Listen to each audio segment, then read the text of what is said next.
Hola, soy César Uribe, docente del módulo 1 sobre liderazgo y tenemos dos sesiones asíncronas en los cuales se abordarán los principales contenidos de este módulo. Luego, más adelante, en el módulo 2 nos volveremos a encontrar que tengo también responsabilidad sobre el contenido vinculado a trabajo en equipo. Hoy vamos a tener una primera sesión en donde abordaremos algunos aspectos centrales del liderazgo y luego tendremos una segunda sesión de liderazgo para concluir el módulo 1.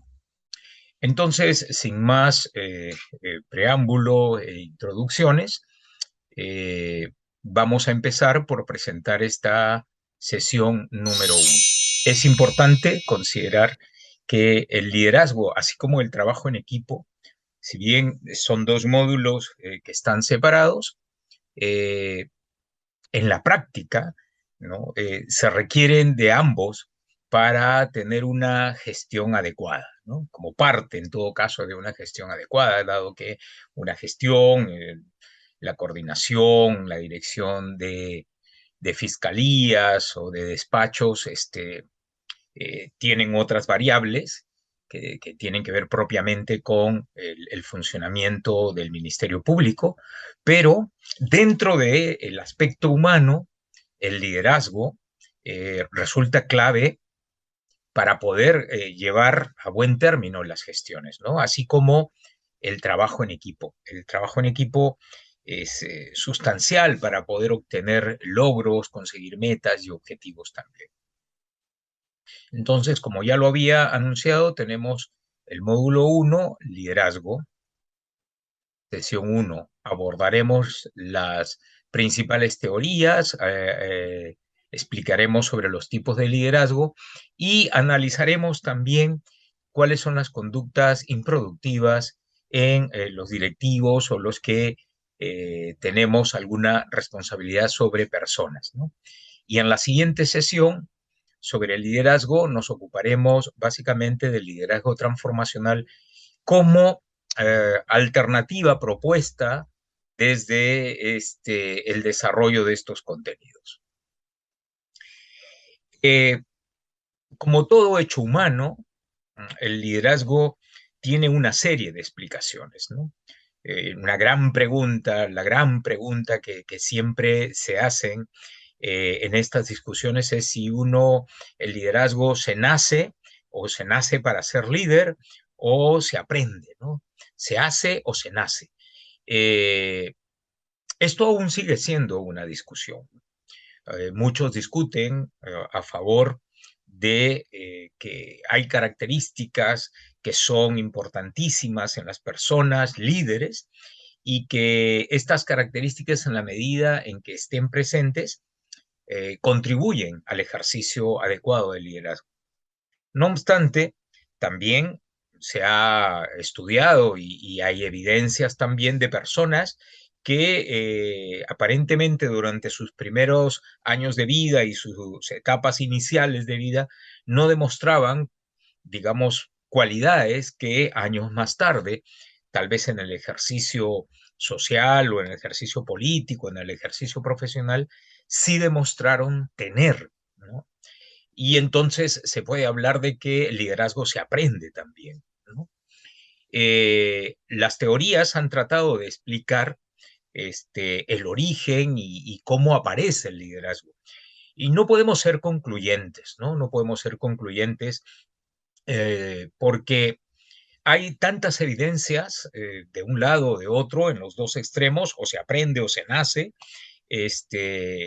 que es imposible poder decir, no, no, es que solamente los líderes tienen que nacer líderes y si no nacen con características específicas de liderazgo, entonces no van a llegar a alcanzar este desempeño del liderazgo, ¿no?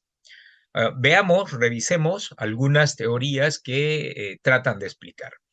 La teoría de los rasgos es precisamente aquella que empezamos mencionando, ¿no? Se cree ahí se plantea desde esta teoría que hay cualidades y características personales que definen el liderazgo. Estas características están presentes no en todas las personas, están presentes en algunas personas. Es decir, venimos con una carga genética, una carga heredada, ¿no? Una carga configurada en determinadas personas, y esta teoría sostiene de que aquellos que tienen estas características pues van a ser proyectados como los líderes en un corto o un mediano plazo. Estas personas se distinguen, como por ejemplo, ¿cuál? ¿No? La fluidez, la locuacidad, la claridad en las ideas, las posturas, los gestos, las formas de dirigirse, la fuerza, el tono de voz, las posturas, las miradas, es decir, una serie de elementos comunicacionales y de cualidades personales, ¿no? Vinculadas también digamos, al respeto, a la honestidad, que configuradas todas ellas, dicen, bueno, esta persona va para líder, ¿no? Y, digamos, atribuimos a que esto ha venido con el sujeto, esto ha venido con la persona, y por lo tanto, de alguna forma determina que en un tiempo logre ser un líder. Ya han habido muchas posturas a favor de ello. Hay muchas personas, probablemente ustedes mismos consideren que así es, y podremos tal vez incluso afirmar que no todo el mundo puede ser líder, que solamente líderes hay algunos. Sin embargo, esta teoría de los rasgos se apoya en que el líder asume o tiene determinado comportamiento. Es decir, hay un comportamiento esperado con determinadas características. Y cuando las personas nacen con estas características, entonces lograrán aproximarse a ese comportamiento esperado. Pero, como lo dije hace un momento, esto responde básicamente a un concepto del líder. Y eso es algo que también entrará en cuestión más adelante. Después existen pues las teorías conductuales, que precisamente son las que abonan a favor del aprendizaje. Es decir, todos estamos en capacidades de aprender. Y pues no me cabe la menor duda de que efectivamente todos estamos en capacidades de aprender. Y entonces hay comportamientos que suponen una actitud del líder y que pueden ser aprendidos. Hay evidencias de que efectivamente es así. Y por último, nosotros todos estamos en capacidad de aprender. Y todas las personas están en capacidad de aprender. Y no hay algo que esté vetado para ser aprendido. Quizá algunas condiciones harán que determinados aprendizajes resulten pues más asequibles, más fáciles de aprender, que puedan ser logrados en un menor tiempo, y otras características personales pues podrán retardar o hacer más difícil un aprendizaje. Y esto también es normal. No todos aprendemos a la misma velocidad, ni en la misma intensidad y con las mismas características. Los aprendizajes son diferentes, ¿no? Pero sí considero de que todos podemos llegar a aprender determinados roles y determinados comportamientos que calzan eh, aproximadamente a las características que asumimos de un liderazgo. Nuevamente se pone en cuestión, pero ¿de qué liderazgo estamos hablando? ¿De qué características de liderazgo, ¿no?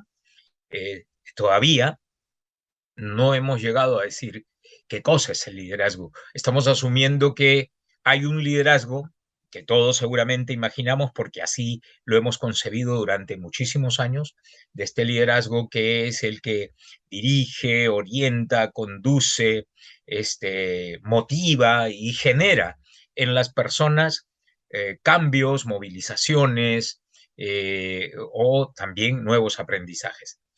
En el fondo, efectivamente, el liderazgo tiene que ver con eso. No obstante, eh, no siempre resulta que el liderazgo va por ahí. Quizá esa pueda ser una consecuencia, pero no sabemos, porque todavía no lo hemos abordado, si es que por ahí tendríamos que definir el liderazgo. Lo que vamos viendo hasta el momento es que hay teorías que apoyan que las personas nacemos con determinadas características y cualidades y que eso nos aproxima al liderazgo. Y hay otra teoría, las teorías conductuales, que más bien apoyan la idea de que todos los comportamientos y los roles pueden ser aprendidos. Y en ese sentido, todos podríamos asumir comportamientos de líder. Pero hay otras dos teorías importantes también, ¿no? La primera, mejor dicho, la tercera, que es sobre las teorías de contingencia, en donde por determinadas condiciones aparecen comportamientos vinculados al liderazgo. Estas condiciones, y como está en la diapositiva, entrecomillado, ¿no? Los astros se encuentran alineados, entonces se reúnen determinadas condiciones y aparecen comportamientos de líderes que antes, pues, ni siquiera habían tenido situaciones sobre las cuales esto había podido ser una oportunidad. Lo hemos visto a lo largo de la historia, lo hemos visto también en las últimas décadas, que en situaciones específicas aparecen personas que por las condiciones dadas demuestran en esos momentos una capacidad que no estaba prevista, que nadie la había identificado, pero que se convierte en líderes. Eso no quiere decir necesariamente que estas personas, después de estos sucesos o de estas situaciones contingentes, mantengan ese liderazgo. Muchos aparecen y se apagan. Muchos han aparecido y luego, como ya no han habido nuevas situaciones, pues no pasó nada, ¿no? Esto pasa incluso en los trabajos. Hay situaciones, circunstancias, a veces apremiantes, a veces que requieren determinadas decisiones, y aparece efectivamente una persona que las toma, que las asume y va con éxito. Pero luego, después de esa situación, que evidentemente no es eterna y tiene que terminar, ese liderazgo ya no figura más. Y por eso también resulta a veces sorprendente que frente a este tipo de situaciones encontremos personas que brillaron y entonces uno, las autoridades y algunos directivos, ¿no? Dicen, acá tenemos a esta persona, esta puede ser líder, la sacamos de esa situación, la ponemos en otra situación y nos damos con la sorpresa de que no funciona. Hay una cuarta teoría que se llaman las teorías situacionales, ¿no? En donde el liderazgo depende básicamente de determinadas disposiciones, ¿no? Por ejemplo, un proyecto, ¿no? Se nos encarga un proyecto y nos colocan una serie de profesionales alrededor del proyecto y estos profesionales tienen una creencia positiva o una disposición positiva hacia esta persona que ha asumido la responsabilidad del proyecto y por tanto tienen una respuesta muy buena frente a los planteamientos, ¿no? Pero esto responde a una situación. De una forma similar a la teoría de la contingencia, las teorías situacionales nos hacen ver en personas determinadas características a favor del proyecto y por lo tanto con características personales de líder y que los proyectos prosperan, pero cuando cambia de proyecto y cambia de personal, probablemente ese liderazgo no aparece nuevamente, ¿no? Y es que ya no es una cuestión más bien casi accidental, como en el caso de las teorías de la contingencia, en donde también aparecen líderes, sino que acá se genera un conjunto de factores sobre una situación específica para que determinadas personas ejerzan el liderazgo. Y probablemente les vaya bien, pero va a depender fundamentalmente del respaldo que tiene alrededor. Esto, por ejemplo, también ocurre en los partidos políticos. Hay personas, líderes que llamamos así, políticos, que responden muy bien en determinadas situaciones cuando están rodeados de determinados equipos. Por ejemplo, eh, no necesariamente en nuestro país, pero en distintos países, los que asumen alguna dirección, como puede ser la presidencia de un país o la presidencia de un congreso o un ministerio, por citar algunos cargos que resultan públicos e importantes, cuando se crean o se generan todas las condiciones necesarias para que sea exitosa la gestión de estas personas, pues efectivamente funciona el líder. Pero cuando le quitamos estos elementos este, que están sosteniendo o que están respaldando la gestión, la cosa no funciona. Pasa también con los elementos de popularidad, ¿no? Tenemos personas que sienten de pronto que tienen todo un respaldo popular y claro, el liderazgo se fortalece, las decisiones se escuchan bien, caen bien, pero cuando también cambia por alguna decisión equivocada y cambia el respaldo popular, el liderazgo decrece, ¿no? Entonces, hay situaciones sobre las cuales el liderazgo no se soporta en sí mismo, sino en determinadas situaciones o motivaciones, digamos, de los seguidores. Existe también, según White and Lippitt, uh, tiene una teoría de liderazgo que plantea a su vez tres subtipos, ¿no? El líder autocrático, que es el que moviliza al personal, eh, toma decisiones corriendo sus propios riesgos, asume los pasivos y los activos, pero es quien maneja todo, ¿no? Este, eh, Esto depende mucho de la personalidad, en este caso del líder. Es una persona que depende de sí mismo y que lo que hace es disponer, organizar, conducir para que los equipos, para que las personas o quienes dependan de él hagan las cosas que él considera importantes. Acá el problema es que, vamos a decirlo así, todo el poder está concentrado en una persona y hay un liderazgo que yo le llamaría más bien una especie de caudillismo, ¿no? En donde es la persona la que va a determinar prácticamente todo, ¿no?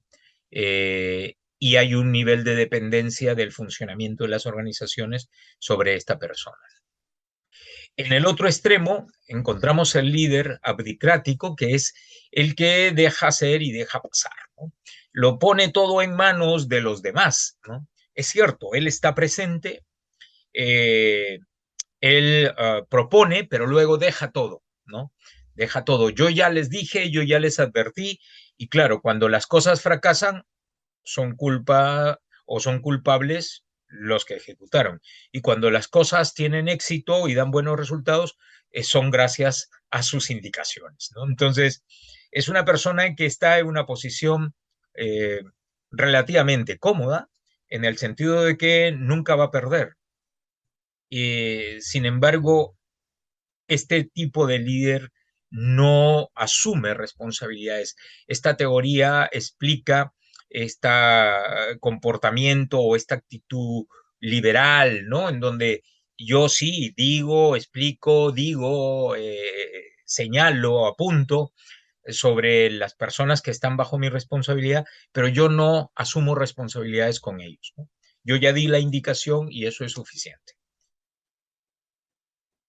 Y hay una teoría que explica el origen del líder democrático, ¿no? En donde más bien es una persona que busca y alienta la participación de todos. Y se suelen tomar decisiones recogiendo las opiniones, recogiendo los pareceres y los comentarios de quienes forman parte de los equipos y que puede llevarse pues a niveles de discusión, reconoce al equipo y es un conductor, sí, pero yo diría es más bien una especie de facilitador para tomar decisiones, para generar iniciativas y para acompañar también los procesos, ¿no? Y saber reconocer que cada uno tiene sus virtudes y sus lugares en las gestiones. Cuando hablamos de tipos de liderazgo, necesariamente estos tipos de liderazgo responden a algunas de las teorías. Entonces, por ahí nos va a sonar pues como muy familiar que el tipo de liderazgo tal, ustedes lo van a asociar con algún liderazgo autoritario, con algún liderazgo democrático y así, ¿no? Se entrecruza cuando hablamos de tipo de liderazgo, así cuando hablamos de teorías. Las teorías tratan de explicar el origen del liderazgo y los tipos de liderazgo tratan de explicar cómo se hace el liderazgo, es decir, cómo nos comportamos como líderes. Y vamos a encontrar desde los tipos de liderazgo, tenemos un liderazgo autoritario que ya sin duda está asociado, como lo hemos visto en las teorías, por ejemplo, con el autocrático, ¿no? Con este líder que controla todo y que quiere controlar todo y que, ah, digamos que nos pone candados a todas las decisiones si es que las decisiones no pasan por él. Entonces, no es que los equipos puedan tener iniciativa, pueden tener una iniciativa, pero no la pueden ejecutar, se la tienen que comunicar al líder para que el líder tome la decisión o la deseche, ¿no? O la acepte. Eh, Nuevamente, tendremos que decir que las gestiones, cuando se encuentran bajo determinados liderazgos autoritarios, son un tanto complejos. Generalmente, el liderazgo autoritario es frecuente en las instituciones jerárquicas, ¿no? Como en el caso, por ejemplo, de los militares en general, porque las decisiones no se pueden objetar, simplemente se cumplen. Y también hay instituciones que no son militares, que son instituciones civiles, que también usan la estructura jerárquica, ¿no? Entonces, no hay discusión. Esto, por un lado, algunos lo ven como positivo porque permite una gestión y una decisión. Pero por otro lado, las evidencias y las investigaciones también han demostrado de que los aportes que se generan a partir de las personas que forman parte de una institución son importantes y además muchas de ellas viven, digamos, los aspectos más cotidianos y más frecuentes dentro del funcionamiento de la misma. Y claro, y un liderazgo autoritario pues casi no escucha eso, ¿no? Y más bien ejecuta lo que desde su posición jerárquica considera pertinente. Luego tenemos un liderazgo participativo, como ya lo habíamos visto, asociado a la teoría del liderazgo democrático, por ejemplo, en donde sí se genera una participación, ¿no? Se forman equipos, este, se asume la contribución de los distintos equipos conformados, pero el líder no deja de asumir también responsabilidad sobre ello, ¿no?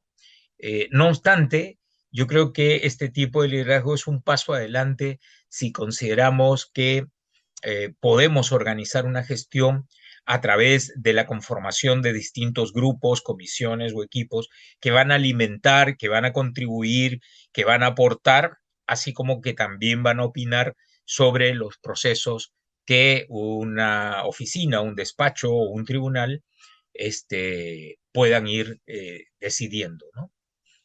Y tenemos un tercer tipo de liderazgo, que es el liderazgo de servicio, en donde acá se, uh, digamos, se deja de lado, para decirlo de alguna forma, las actitudes individuales y más bien se trabaja a través de una visión colectiva, de un bien común. Eh, la confianza es un elemento de base para ello, es decir, yo creo en los que están conmigo, ¿no? Y se trabaja en función a eso. Eh, esto tiene ventajas, pero digo, tiene ventajas en el sentido de que las personas que conforman parte de estos equipos sienten que están contribuyendo y que sus contribuciones son ejecutadas también, no solamente que me escuchan la opinión y ya está, sino que no solamente la escuchan, sino que se discuten para ser ejecutadas.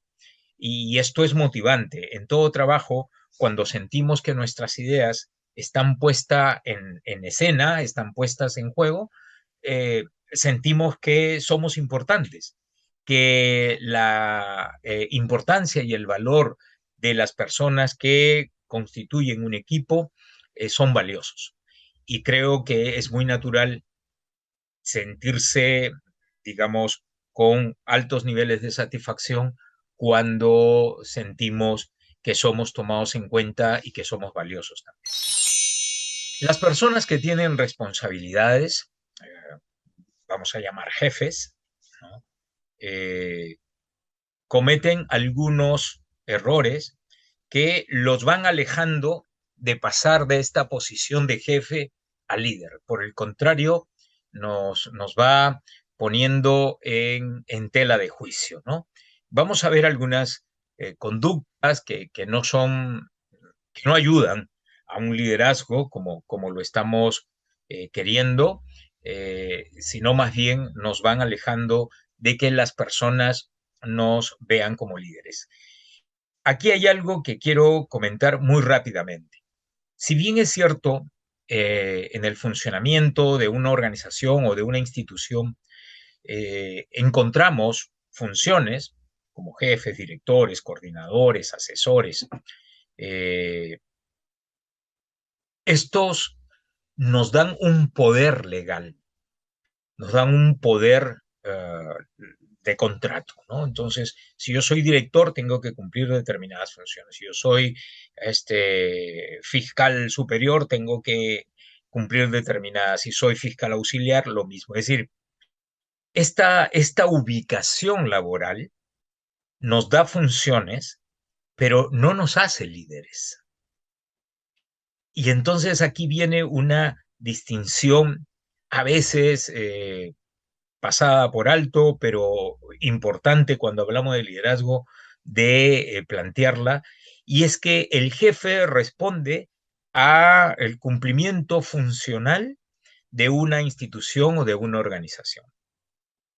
Entonces yo me encargo de eso, pero ejecutar esas funciones no me hace líder. El liderazgo tiene que ver con mi respuesta personal, con mis características personales en el cumplimiento de esas funciones. Entonces, todos pueden cumplir las mismas funciones. Es decir, a ver, tenemos 3 directores o tenemos 3 fiscales, y esos 3 fiscales tienen las mismas funciones porque están en la misma jerarquía. Pero como cada uno de estos fiscales ejerce de una manera distinta, distinta no porque esté cambiando las funciones, distinta porque su persona es distinta. Y hay personas y personas. En otras palabras, hay personalidades y personalidades. Hay personalidades que efectivamente tienen esta sensibilidad de ejercer funciones como líder.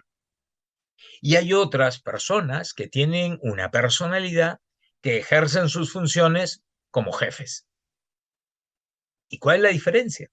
La diferencia es que el jefe se limita fundamentalmente al cumplimiento de sus funciones y es un buen jefe en la medida en que todas sus funciones son cumplidas.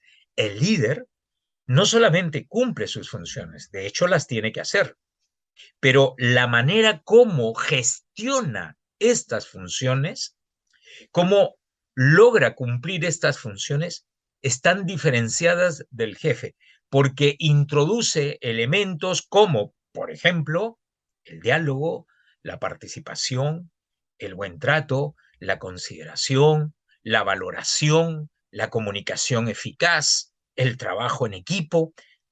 Entonces, este fiscal, que es un líder, lo voy a poner así, tiene características personales que suman, que le dan valor agregado al cumplimiento de sus funciones. Este otro fiscal es un buen fiscal, cumple con sus funciones, pero no le da valor agregado a la forma de gestionar. Y entonces las personas que trabajan con él cumplirán las cosas porque no les queda otra. Pero en el caso de este otro fiscal que es líder, el cumplimiento no tiene que ver solo con la ejecución de lo que le corresponde a las personas que dependen de él, ¿no? Sino que hay un nivel de satisfacción y hay un nivel de motivación. Motivación y satisfacción que no encontramos en cualquier jefe. Entonces, ¿qué cosa nos aleja de ser líderes? Por ejemplo, las promesas incumplidas. Jefes que dicen que vamos a hacer esto, vamos a hacer aquello, nos vamos a reunir, voy a gestionar esto, vamos a conseguir tal cosa, este beneficio, etc. Bueno, eso se va en el tiempo, concluye la gestión y nada, no se cumplió absolutamente nada o se cumplió parcialmente. Y entonces lo que nos deja es el sabor de una mala gestión y evidentemente yo no podría pensar que esta persona tiene algo de liderazgo, ¿no? Ya eso es bastante destructivo en la imagen. Lo otro es comparar. Muchos jefes cometen el serio error de decir, miren, yo cuando trabajaba en tal despacho o en tal región y tenía la fiscalía tal, la gente hacía esto y hacía lo otro y contribuía y me traían y me favorecían. Eso es malísimo, malísimo. A ninguna persona le gusta ser comparada. A ninguna persona. La comparación la podré tener yo en mi mente, que tampoco es muy buena, porque debemos entender que nuestras gestiones eh, en cada oportunidad tienen una partida de nacimiento. No es que yo cargo lo anterior y me lo traigo. O sea, claro, hay aprendizajes que me ayudan a hacer una mejor gestión, pero una cosa es haber aprendido cosas y otra situación es que yo ande comparando mis aprendizajes con lo que estoy viviendo. Esto para nada es bueno, ya digo, es malísimo hacer comparaciones manifiestas o pensadas. La desconfianza como norma. Si tú crees en alguien, ya estás de más. Tú no puedes confiar. Es más, nos dan ese consejo muchas veces. No confíes en nadie, no confíes en nadie. Es que nos están haciendo vivir en una situación casi ya patológica, ¿no? Paranoica, de andar mirando y de preocuparnos por la sombra de nuestra propia figura. Y eso no ayuda para nada. Y además, las personas que están dentro de un ambiente de trabajo laboral, que sienten la desconfianza del jefe, quiere decir que estas personas no tienen ningún valor. Porque yo cómo puedo pensar que alguien me valora si no cree en mí, si no confía en mí. Esto destruye. La desconfianza destruye a la persona en la que no confiamos, pero ojo, también destruye al jefe, porque no tiene paz. Un jefe que desconfía de todo el mundo es un jefe que vive, voy a ponerlo en esta figura, con la lupa, tratando de mirar a todos permanentemente. ¿Y cuándo gestiona? ¿Y cuándo trabaja? ¿Y cuándo construye? ¿Cuándo propone? Si su gran preocupación es tener el control sobre los demás. porque no confía en nadie, no cree. Ahora, no hay que confundir la desconfianza con el control propio de una gestión. Si yo digo en una semana tiene que estar listo tal expediente, pues eh, es parte de mi función y además es lo más normal y natural que a la semana yo tenga que revisar el expediente y verlo bien. Eso no es desconfianza, eso es control. Control no en el sentido coercitivo, sino es control de los procesos. Si decimos que a tal hora debemos reunirnos, pues es a tal hora como nos tenemos que reunir. Y eso no es desconfiar de nadie, eso es simplemente llevar el control de las cosas. Llevar el control no es desconfiar. Llevar el control es llevar una gestión organizada. La poca comunicación o diría la mala comunicación también, porque poca alude a cantidad, pero la mala alude a calidad. Y yo creo que los dos factores son muy malos para una buena gestión. La poca comunicación, es decir, hay escasas oportunidades en las cuales nos reunimos, conversamos individual o en equipo, pero la comunicación tiene que existir. Y la comunicación tiene que tratar de usar todos los canales al alcance, ¿no? Una comunicación vía correos electrónicos, una comunicación vía documentos escritos, una comunicación presencial. Es decir, la comunicación tiene que existir y en ese sentido aumentar la frecuencia. Pero también la comunicación tiene que cuidar la calidad de la comunicación. Es decir, nos reunimos y no le damos vuelta a las cosas. Somos claros, somos precisos. Escribimos algo y no parece un testamento que no encontramos o se pierde el mensaje entre tanto texto. Eso tampoco es bueno. Y por eso hay que cuidar la calidad de la comunicación.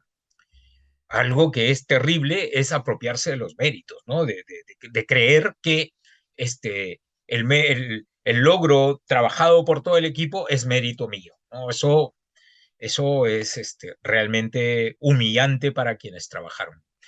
Exhibiciones innecesarias de poder, ¿no? Es clásico de lo que yo digo, de lo que yo pienso, porque no se preocupen, yo voy a controlar esto, yo voy a manejar aquello, yo los voy a sancionar, yo les voy a llamar la atención, y lo dice en público, ¿no? Y pobre de aquel que transgreda las cosas. O sea, eso no se necesita, no se necesita exhibir poder. Lo que se necesita es gestionar. Y finalmente, la irritabilidad permanente. Hay personas que parece que todo el día anden molestos, ¿no?